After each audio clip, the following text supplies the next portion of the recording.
And now to make her maiden speech, Dr. Megan Woods. I'll just wait a moment till the members have, perhaps if they reserve their congratulations till a little later. Dr. Megan Woods. Thank you, Mr. Speaker. I join with my colleagues in congratulating you on your re-election. Like my colleague, the last time we spoke, it was in less formal situation. It was the 1990s, you were the Minister of Education, I was a student, we were at the University of Canterbury, there were megaphones, and it was said you made your getaway through a window. I'm sure you remember these days well. Tēnā koutou katoa. It is with great honour that I rise to give the first speech in this House as the Labour member for Wigram. Maiden speeches from members from Wigram are rare. So rare, in fact, there has never previously been one. Wigram and its precursor seats, Sydenham and Yoldhurst, are both steeped in history. The story of Wigram and its representation is an important part of New Zealand's social and political history. I feel the shoes I have to fill are truly huge. Sydenham has been the seat of giants. Mabel Howard, Norman Kirk and Jim Anderton. All three have shown an absolute commitment to social justice and equality. And Wigram is a seat where constituents have high expectation. And like David's constituents, they're very wise, as they're already reminding me. One of the most vivid memories of my campaign came on a hot October Saturday afternoon doing street corner meetings. Robert Watson, my friend and campaign volunteer, and I were flagging a little at street corner meeting 100 and something and the 6th of that particular day when we pulled up on a corner in Hoonhay. An older gentleman came striding down the road towards the small crowd who had gathered. His stride was ripe with intent and his first comment showed he meant business. I'm here to argue. Good, I replied. That's what it's all about. And this being heartland red territory, lest he be mistaken for someone of a different political hue, he was quick to inform me. I am a Labour man. I've been going to street corner meetings in this electorate for donkey's years. First one was Mabel Howard in Church Square, and I want to get the measure of you.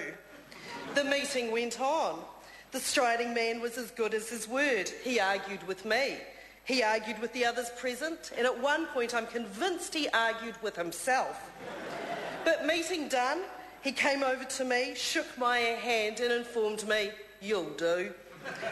And with this, he strode home. But there is one predecessor I want to pay special tribute to, and that is Jim Anderton. Although I did not know it at the time, growing up in the 1980s in the Sydenham electorate, I was witnessing the everyday reality of new right reform. I had friends whose parents lost their jobs at the Addington rail yards. I saw people lose their homes, and I saw the local post office disappear. Ordinary people were stripped of their jobs, their dignity and their security. But then there was the local MP who stood shoulder to shoulder with us, his constituents. For nearly 3 decades, Jim Anderton refused to accept that there was no alternative. Jim, as your successor, I thank you for the high bar you have set in terms of political courage and for standing up for what you believe in and for the people you represented. Maiden speeches are a bit like a note to self about why you are here and what you want to achieve. My note to self is simple.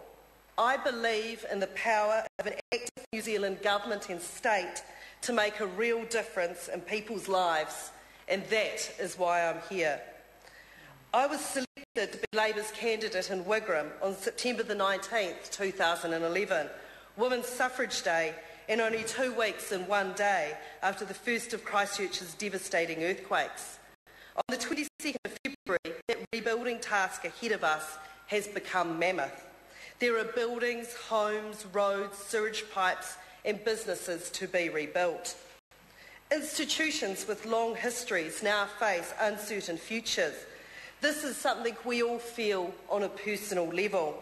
My former school, Cathedral College, a school that once stood in the shadow of the mighty Catholic Basilica, is now behind a crumbling building and a pile of rubble. The University of Canterbury, where I spent a decade of my life, faces an uncertain future with falling student numbers. It is imperative that broad research-based excellence is retained. Engineering, commerce and science are undoubtedly crucial to our rebuilding, but the humanities and social sciences are essential too. We need critical thinkers now more than ever. We have lost so much in our city, and I want to acknowledge the people whose lives were lost and their families. We are all thinking of you. There is no doubt that people are struggling with the devastation of the last 17 months. The sense of loss is so much more than the physical. We lost the locations of so many of our memories. The school steps we scaled with trepidation as 5-year-olds, the homes we toiled to build and make our own, the churches where we worshipped and were married, and the list goes on. This is hard enough, but there is an even bigger job ahead of us, and that is rebuilding hope.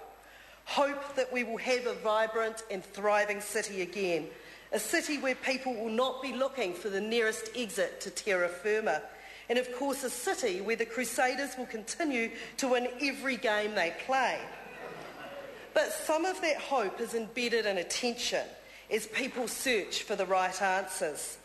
When 4,000 quake and battle-weary people gathered in the centre of our city earlier this month, collectively we were demanding fairness, accountability, preservation of our democratic rights and our right to participate in our future. These are the same sentiments and feelings that are driving the amazing community and grassroots responses we are seeing all over our city. These values are the future and are the solid foundations on which we will rebuild our city. These are also the very values that drive me politically, and these are the values that have brought me to this house. There is no rebel at the gate that needs quashing and silencing. This is not something to be feared. Quite the opposite. This is an engaged public, and this is something I celebrate. An active and engaged government must work with this public. Controversially, in the wake of the February 22nd quakes, this House granted what amounted to wartime powers to the government to rebuild our city. I am here today to remind those who wield those powers that with these powers comes great responsibility. The Act granted the government the rights and responsibility to be active, and to be active it must be. It is an active state that will rebuild Christchurch. If we think about moments of greatness in our history, moments when we have taken a great leap forward as a country, it has been an active state and a belief in the power of communities that has delivered that reform, not individualism and a rampant free market. In the 1870s, Sir Julius Vogel had a vision and committed the colonial state to investing in the infrastructure essential for economic development. In the 1880s, the Liberals intervened with the old age pension scheme, industrial legislation and the genesis of our public housing scheme. New Zealand was a progressive and world-leading social laboratory. In the 1930s, the first Labour government committed the state to creating constructive employment and a housing program as a way out of the Great Depression and shaped our very present. Today, in the 21st century, I am proud to stand here as a Labour member, an ear to those who have had the courage to reform. As in the past, it is together, collectively, that we can solve the pressing issues we face as a nation. Government needs to facilitate this and empower people and community. Look mum, no hands, laissez-faire, trickle-down economics based on individualism has failed. Christchurch may be a city currently on an active fault, but it simply cannot be a faulty city.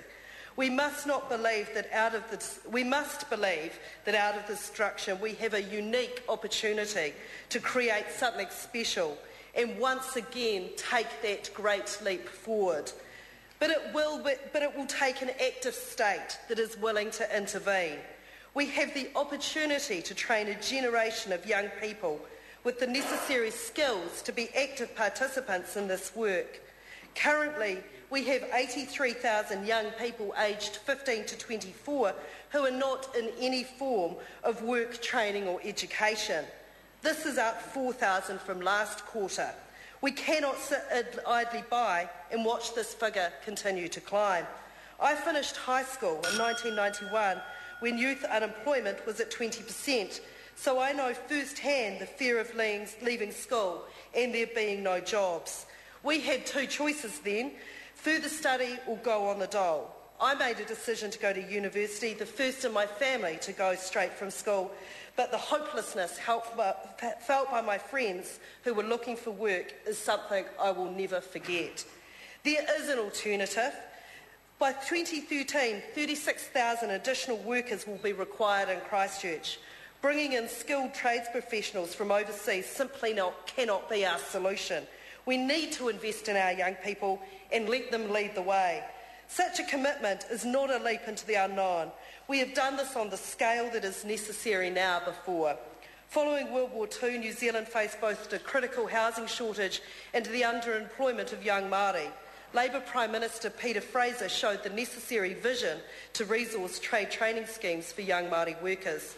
This scheme was the subject of my PhD thesis, and I saw both the positive opportunities this scheme provided individuals and the benefit the nation received in having a generation of skilled tradespeople, not to mention a stock of well-built houses. Real aspiration cannot come to mean policies and measures that make life a little bit more bearable for those on the lowest incomes. If we want to be aspirational for all New Zealanders, if we are to raise wages, if we believe in the right of all New Zealanders to get ahead, if we will not tolerate poverty, and if we believe in fairness, then we need a commitment to an active state that believes that it has an active role in creating a productive economy. In my previous role at Plant and Food Research, I observed firsthand the real difference science and innovation can make. We need more businesses to access and utilise the exceptional knowledge that is being created in our CRIs and universities, and we need a proper commitment to the fundamental research that underpins this. To improve this, we must commit to adequately fund science and innovation to create jobs and lift wages. We must abandon the view that it is okay for someone to toil for a wage that is insufficient to make ends meet. This needs to be replaced with a belief that people have a right to be paid a decent wage for a decent day's work. We need to move beyond quibbling about a few cents rise in the minimum wage and the constant questioning of whether the wages of the lowest paid are affordable while ignoring the excesses of managerial salaries.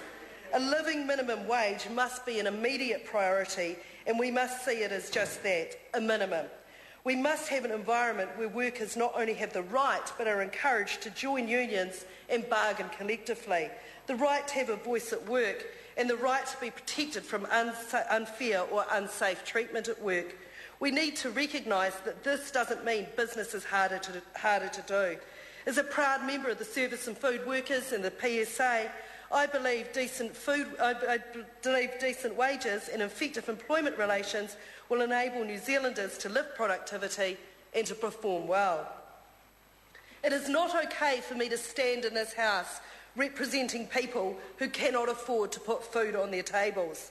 Last week I met with a constituent who was on a sickness benefit. After his rent and fixed expenses, he had $27 a week left for food. He was hungry. Neither is it okay that in my electorate there are homes that last winter had bedrooms that were monitored as being 9 degrees overnight with 90% humidity. I have not come here to stand idly by and watch this happen. It is not tolerable that in the OECD's recent findings, inequality has grown faster here than in most other countries. This is not an OECD table that we can accept being in the top half of.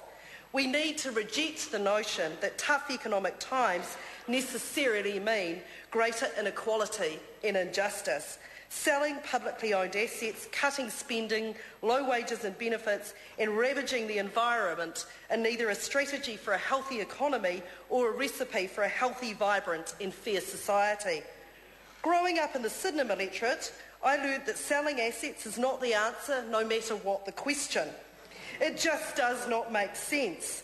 Attempting to shroud the sell-off in the ideological commitment to privatisation under the rhetorical cloak of mixed ownership models does nothing to change the simple fact that our current government plans to sell off assets that have been built up by generations of New Zealanders. Let's call this what it is. Selling them is selling them. No one comes to this house on their own. And like all new members, there are many I owe a huge debt of gratitude to for their support and encouragement. Firstly, to my family, especially my parents, to Gordon and Maureen Woods and my sister Melissa. Thank you for your belief and in your encouragement over many years.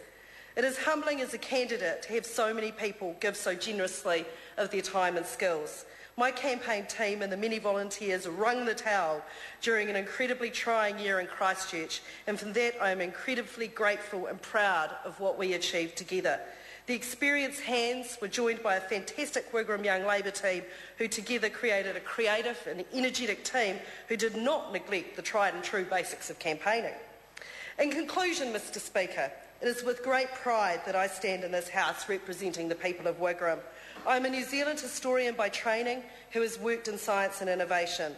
I am a former community board member who believes in the power of communities and the grassroots. I am a Christchurch native who grew up in the ravages of a user pays world, who despite being glued to the royal wedding in 1981, believes in the desirability and inevitability of our country becoming a republic during my lifetime, who celebrates the diversity of modern New Zealand.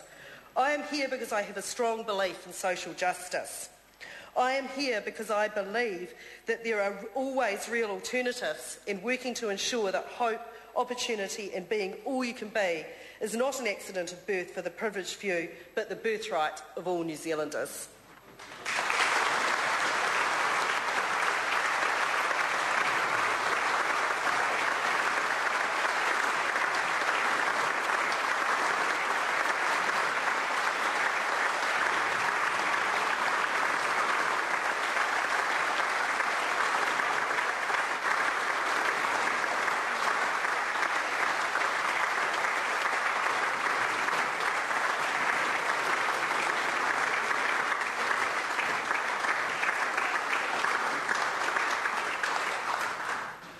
I now call on Rino Tirakatane to deliver his maiden speech.